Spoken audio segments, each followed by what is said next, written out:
مشاهدينا الكرام، أهلا بكم. بعد أقل من ساعات من نشر قصة الشاب حفص فضلاوي الذي نال تعاطف الكثير عبر مواقع التواصل الاجتماعي، بدأت صفحات تنشر صوره تحت عنوان بداية الغيث قطرة، فقد تم تداول صور لتكريم الشاب حفص فضلاوي من طرف السلطات التابعة لولاية سعيدة.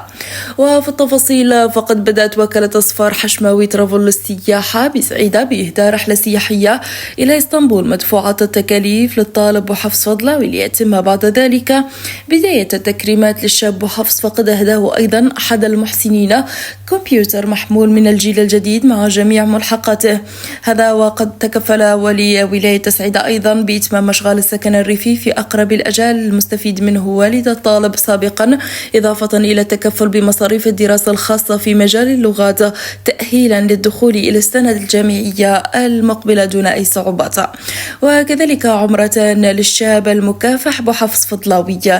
فمبروك للشاب البطل الطالب الذي صحح المفاهيم ورفع الهمم وشرف أهله وبلده. مزيد من التألق والنجاح. شكرا لكم على حسن المتابعة وطيب الاهتمام.